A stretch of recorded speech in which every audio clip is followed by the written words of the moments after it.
नमस्कार। तो आज बात करेंगे सिंधु घाटी सभ्यता के प्रमुख नगरों के बारे में। तो कल मैंने बताया था आपको, ठीक है। और आज नगर के बारे में बात करेंगे कि कौन कौन से प्रमुख नगर थे इसके, और इनके नोट्स आप लोग नोट कर लीजिए, ठीक है। तो सबसे पहला प्रमुख नगर है हड़प्पा, ठीक है। तो हड़प्पा के दुर्ग में छह कोठार मिले हैं जो ईंटों के बने चबूतरों पर दो पंक्तियों में निर्मित है, ठीक है। प्रत्येक कोठार कितना है? 15.23 मीटर लंबा है, ठीक है, और 6.09 मीटर चौड़ा है, और नदी के किनारे के कुछ मीटर की दूरी पर है। तो ये चीज़ याद रखना, ठीक है। अच्छा, इन 12 इकाइयों का समूचा तल क्षेत्र लगभग 838.1025 वर्ग मीटर है, जो लगभग उतना ही है जितना मोहनजोदाड़ो के कोठार का है। समझ गए? इन 12 इकाइयों का समूचा, ठीक है। अच्छा, हड़प्पा के कोठारों के दक्षिण में खुला फर्श है और इस पर दो पंक्तियों में ईंटों के वृत्ताकार चबूतरे बने हुए हैं। इनका उपयोग फसल को संरक्षित रखने हेतु होता था, क्योंकि फर्श की दरारों में गेहूं और जौ के दाने मिले हैं। तो याद रखना, ठीक है।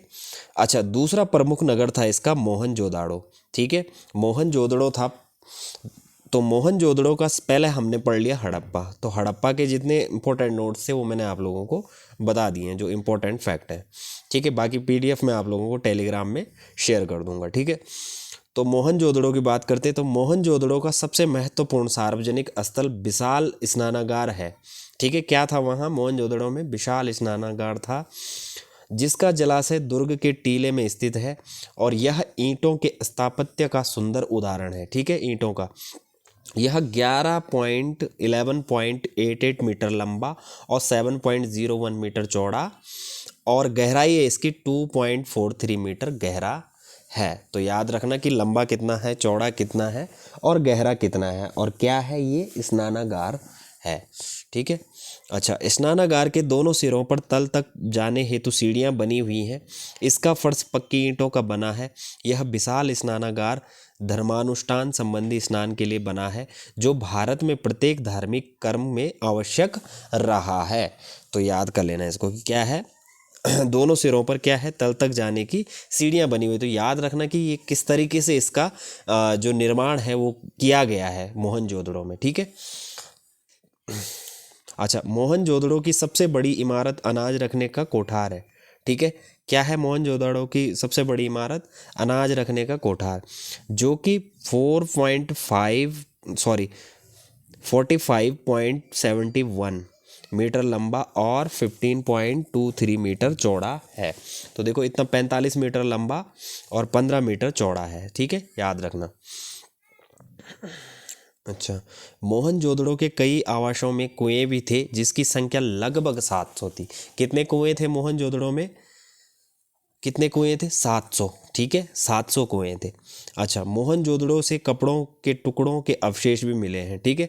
क्या मिले हैं? कपड़ों के टुकड़ों के अवशेष, चांदी के एक फूलदान का ढक्कन तथा कुछ अन्य तांबे की वस्तुएं भी वहीं से मिली हैं, याद रखना, ठीक है। मोहनजोदड़ो से प्राप्त एक व्यक्ति की मूर्ति को कढ़ाईदार वस्त्र पहने हुए दिखाया गया है, ठीक है। तो जो एक मूर्ति थी व्यक्ति को, तो उसमें क्या दिखाया गया है? कढ़ाईदार वस्त्र पहने हुए दिखाया गया है। तो मोहनजोदड़ो से बुने हुए सूती कपड़े का एक टुकड़ा प्राप्त हुआ है, ठीक है। वहाँ से क्या है? एक बुना हुआ सूती कपड़ा भी प्राप्त हुआ है, उसका टुकड़ा भी एक प्राप्त हुआ है। तो अनेक वस्तुओं पर कपड़े की छाप मिली है। तो इसका मतलब क्या है कि वहाँ कपड़ों का भी क्या होता था? बुनाई वगैरह होती थी, ठीक है। तो ये चीज़ याद रखना, कढ़ाई वगैरह होती थी कपड़ों में।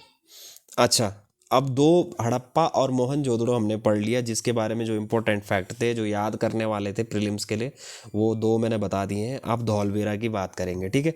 तीसरे नंबर पे आता है धौलवीरा। तो धौलवीरा क्या है? गुजरात के कच्छ क्षेत्र में स्थिर खादिर बेत के किनारे धौलवीरा नगर बसा हुआ है। कहाँ है?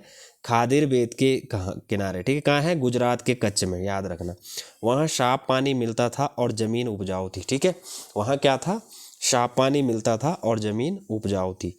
धौलवीरा नगर 3 भागों में बांटा गया था। इसके प्रत्येक भाग में सॉरी, इसके प्रत्येक भाग के चारों ओर पत्थर की ऊंची ऊंची दीवारें बनाई गई थी, जिसके अंदर जाने के लिए बड़े बड़े प्रवेश द्वार थे। तो याद रखना, ठीक है। इस नगर में एक खुला मैदान भी था जहां सार्वजनिक कार्यक्रम आयोजित किए जाते थे। क्या है? इस नगर में क्या था? एक खुला मैदान भी था जहां सार्वजनिक कार्यक्रम आयोजित किए जाते थे। चलो याद रखना ये सब चीज़ें। यहाँ से प्राप्त कुछ अवशेषों में हड़प्पा लिपि के बड़े बड़े अक्षर पत्थरों पर उत्कीर्ण हैं। क्या है? यहाँ से प्राप्त कुछ अवशेष ऐसे हैं जो हड़प्पा लिपि के बड़े बड़े अक्षर पत्थरों पर उत्कीर्ण के, मतलब पत्थरों में लिखे हुए हैं। ठीक है, तो याद रखना इस चीज़ को। अच्छा, इन अभिलेखों को संभवतः लकड़ी से जड़ा गया था। इन लेखों को संभवतः लकड़ी में जड़ा गया था। यह एक महत्वपूर्ण अविशेष है क्योंकि सामान्यतः हड़प्पा के लेख मुहर जैसी छोटी वस्तुओं पर पाए जाते हैं। तो याद रखना इस पॉइंट को, ठीक है। चौथा स्थान है लोथल। ठीक है, अभी हम पढ़ रहे हैं कि सिंधु घाटी सभ्यता में जो प्रमुख नगर हैं उनके बारे में पढ़ रहे हैं। अब पढ़ेंगे हम लोथल के बारे में, जो पढ़ेंगे मतलब इनके जो नोट्स हैं। ठीक है, पढ़ना तो आपको एनसीईआरटी से ही पढ़ना पड़ेगा क्योंकि वहाँ तो गहराई में है। ये फैक्ट हैं, ये इंपॉर्टेंट है, जो प्रीलिम्स की दृष्टि से जो क्वेश्चन आप लोगों के सामने आएंगे, ये वो इम्पोर्टेंट फैक्ट है। ठीक है, तो लोथल के बारे में देख लेते हैं। तो लोथल गुजरात में खंभात की खाड़ी में मिलने वाली साबरमती की एक उपनदी भोगवा के किनारे बसा हुआ है। कहाँ है? गुजरात की खंभात की खाड़ी में। ठीक है, यहाँ से हड़प्पा संस्कृति के अनेक महत्वपूर्ण अवशेष प्राप्त हुए हैं। यहाँ से क्या है? हड़प्पा संस्कृति के अनेक महत्वपूर्ण अवशेष भी प्राप्त हुए हैं। तो याद रखना, लोथल देखो पत्थरों, शंकों और धातुओं से निर्मित होने वाली वस्तुओं के निर्माण का एक महत्वपूर्ण केंद्र था। इस नगर में एक भंडार गृह भी था। समझ गए? पत्थर, शंख और धातु, ठीक है, यहीं से मिली थी, उसी के अवशेष यहाँ से मिले हुए थे। और यहाँ क्या था? इस नगर में एक भंडार गृह भी था। तो याद रखना, लोथल के इस भंडार गृह से अनेक मोहरे और मुद्रांकन या मोहरबंदी गीली मिट्टी पर दबाने से बनी उसकी छाप मिली है। ठीक है, तो क्या मिली है? लोथल से भंडार गृह में अनेक मोहरें मिली हैं। ठीक है, और मुद्रांकन या मोहरबंदी, मुद्रांकन का मतलब है गीली मिट्टी पर दबाने से बनी उनकी छाप। ठीक है, तो गीली मिट्टी से बने हुए। ठीक है, याद रखना। अच्छा, लोथल क्या है? देखो लोथल क्या है? लोथल में बंदरगाह स्थित था। यहाँ समुद्र के रास्ते आने वाली नावें रुकती थी। संभवतः यहाँ पर माल उतारा और चढ़ाया जाता था। तो बंदरगाह होगा तो सिंपल सी बात है कि यहाँ पर माल उतारा और चढ़ाया जाएगा। ठीक है, याद रखना। लोथल में एक इमारत मिली है जहाँ संभवतः मनके बनाने का कार्य होता था। देखो, एक इमारत भी मिली है जहाँ क्या होता था? मनके बनाने का कार्य भी होता था। यहाँ पत्थर के टुकड़े, अधबने मनके बनाने वाले उपकरण और तैयार मनके भी प्राप्त हुए हैं। तो याद रखना इन चीज़ों को। लोथल के लोग क्या थे? 1800 ईस्वी पूर्व में धान उगाते थे, जिसके अवशेष यहाँ पाए गए। देखो 1800 ईस्वी वहाँ से धान के अवशेष कहाँ से मिले हैं? लोथल से मिले हैं। तो याद रखना कि लोथल से क्या हुए थे? धान के अवशेष भी प्राप्त हुए थे। क्वेश्चन ऐसा भी आ सकता है। ठीक है, याद रखना। अच्छा, अब है कालीबंगा। तो कालीबंगा का अर्थ है काले रंग की चूड़ी। ठीक है, कालीबंगा क्या कहा जाता है? काले रंग की चूड़ी को कालीबंगा कहा जाता है। यहाँ ईंटों से निर्मित चबूतरा, लकड़ी के पाइप तथा अनेक घरों से कुएं के साक्ष्य प्राप्त हुए हैं। देखो यहाँ से क्या है? लकड़ी के पाइप। ठीक है, क्या क्या मिला है यहाँ से? देखो, ईंटों से निर्मित चबूतरा, लकड़ी के पाइप तथा अनेक घरों से कुएं के साक्ष्य भी प्राप्त होते हैं। ठीक है, देखो कुएं भी मिलते हैं। तो याद रखना, कालीबंगा का नगर दुर्ग समांतर चतुर्भुजाकार था। क्या था? कालीबंगा का नगर क्या था? दुर्ग समांतर और चतुर्भुजाकार था। कालीबंगा के फर्श में अलंकृत ईंटों का प्रयोग किया गया था। ठीक है, अलंकृत ईंटों का। यहाँ हड़प्पा सभ्यता स्थलों में एकमात्र स्थल है जहाँ अलंकृत ईंटों का प्रयोग का साक्ष्य प्राप्त हुआ है। तो यहाँ से इम्पोर्टेंट क्या है कि अलंकृत ईंटों का प्रयोग सबसे पहले कहाँ किया गया था, या साक्ष्य कहाँ प्राप्त होता है, कहाँ से प्राप्त होता है हमें? तो अलंकृत ईंटों का साक्ष्य हमें कालीबंगा से प्राप्त होता है। ठीक है, अच्छा, कालीबंगा में से शल्य चिकित्सा के साक्ष्य भी प्राप्त होते हैं। देखो शल्य चिकित्सा की साक्ष्य भी कहाँ से मिलते हैं, कालीबंगा से मिलते हैं। यहाँ पर बच्चे की एक खोपड़ी मिली थी जिसमें 6 छेद थे। इससे जल कपाली या मस्तिष्क शोथ की बीमारी का पता चलता है। कालीबंगा से प्राप्त एक कंकाल के बाएं घुटने पर किसी धारदार कुल्हाड़ी से काटने का निशान था। तो इससे इन्होंने पता लगाया कि यहाँ क्या है, यहाँ एक शल्य चिकित्सा भी था। याद रखना, कहाँ, कालीबंगा में। अच्छा, अब है आपका चनुदड़ो। चनुदड़ो, तो चनुदड़ो से हड़प्पा संस्कृति झूकर एवं झांगर संस्कृति के भी अवशेष मिले हैं। चनुदड़ो से किलेबंदी के भी साक्ष्य नहीं मिले हैं। किलेबंदी के साक्ष्य नहीं मिले हैं ये, ठीक है। अवशेष तो देखो इससे क्या होता है कि चनुदड़ो से प्राक हड़प्पा संस्कृति झूकर एवं झाकर, क्या है, झूकर एवं झाकर संस्कृति के अवशेष मिले हैं। और बाकी जो ये लिखा गया है कि चनुदड़ो से साक्ष्य नहीं मिले हैं, तो उससे किलेबंदी, हाँ यहाँ से ये लगाया जा रहा है कि चनुदड़ो से किलेबंदी के साक्ष्य नहीं मिले हैं, ये नहीं है, ठीक है। तो इस चीज़ को थोड़ा सा एनसीईआरटीज़ में पढ़ लेना इसके बारे में, ठीक है। अच्छा, ये एनसीईआरटी ओल्ड और न्यू का कॉम्बिनेशन करके बनाया गया है, तो इसको थोड़ा सा पढ़ लेना आप लोग इनके बारे में। बाकी नोट्स आप इनको यूज़ करिए जो मैं आप लोगों को प्रोवाइड करा रहा हूँ, ठीक है। आपको नोट्स बनाने की आवश्यकता नहीं है, आप पीडीएफ डाउनलोड कर लिए और उनसे अपनी नोटबुक में नोट कर लीजिए और उसको बार बार पढ़िए, ठीक है। तो चनुदड़ो एकमात्र टीले पर निर्माण हुआ स्थल है जो दुर्गीकृत नहीं है। क्या है, जो दुर्गीकृत नहीं है, याद रखना। यह एकमात्र हड़प्पा स्थल है जहाँ के वक्राकार ईंटें प्राप्त हुई हैं। चनुदड़ो से टेराकोटा निर्मित बैलगाड़ी तथा कांस्य खिलौना गाड़ी प्राप्त हुई है। तो याद रखना इन चीज़ों को। अब बात कर लेते हैं बनावली के बारे में, ठीक है।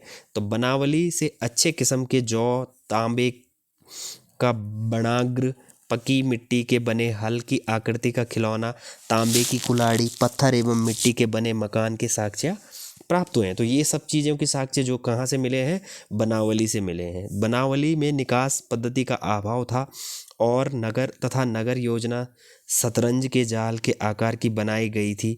यहाँ दुर्ग तथा निचला नगर अलग अलग न होकर एक ही प्राचीर से घिरे थे, ठीक है। एक मकान से धावन पात्र के साक्ष्य भी मिले हैं, देखो। और एक अन्य मकान से सोने, लाजवर्द, कर्नेलियन के मनके तथा छोटे बटखरे प्राप्त हुए हैं। तो ये सब चीज़ें कहाँ से हुई हैं, इनके साक्ष्य बनावली से हुए हैं। तो इसके बारे में थोड़ा सा पढ़ लेना एनसीईआरटीज़ में जाके।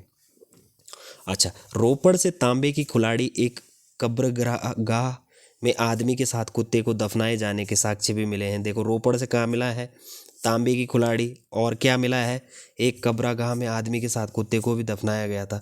तो इसका साक्ष्य कहाँ से मिलता है, रोपड़ से मिलता है। यहाँ से प्राप्त मिट्टी के बर्तन, आभूषण, चट और फलक महत्वपूर्ण है, ठीक है। याद रखना जो चीज़ें महत्वपूर्ण है। अब बात कर लेते हैं बालाकोट की। तो बालाकोट के में भवन निर्माण के लिए मुख्यतः कच्ची ईंटों का ही प्रयोग किया जाता था। सीप उद्योग यहाँ का सबसे समृद्ध उद्योग था। तो याद रखना, यहाँ से बड़ी संख्या में सीप की बनी चूड़ियों के टुकड़े प्राप्त हुए हैं। तो इसका मतलब क्या है कि यहाँ सीप की चूड़ियाँ बनाई जाती थी। तो याद रखना। अच्छा, अब लास्ट जो स्थान है वो है कोट दीजी। तो कोट दीजी से पत्थर की नींव पर आधारित मकान का साक्ष्य मिला है। तो पत्थर की नींव का साक्ष्य यहाँ कहाँ से मिला है, कोट दीजी से मिला है, ठीक है। यहाँ से पत्ती के आकार का बाणाग्रह, कांसे की बनी मोटी चूड़ी का टुकड़ा, चाक पर निर्मित मृद भांड, इसको मृद भांड बोलते हैं, ठीक है। ये मृद भांड है, जिस मृद भांड का मतलब मिट्टी का बर्तन, जिस पर 6 दलीय पुष्प, झुमका, हृदय, छत्ते जैसी आकृतियां निर्मित हैं। तो ये सब के साक्ष्य कहाँ से मिले हैं, कोट दीजी से मिले हैं। तो ये थे आपके सिंधु घाटी सभ्यता, हड़प्पा सभ्यता के प्रमुख कुछ स्थल, जिनके इंपॉर्टेंट नोट्स यही मैंने आप लोगों को अवेलेबल करवा दिए हैं इस वीडियो के माध्यम से, ठीक है। पीडीएफ आप लोगों को टेलीग्राम में मिल जाएगा, और ऐसे ही कमेंट आप लोग अगर करेंगे तो मैं आगे बनाने का प्रयास और ज़्यादा करूँगा। और चलिए फ़िलहाल अगर वीडियो अच्छा लगेगा तो लाइक करना, और चैनल में नए होंगे तो चैनल को सब्सक्राइब ज़रूर करना, ठीक है।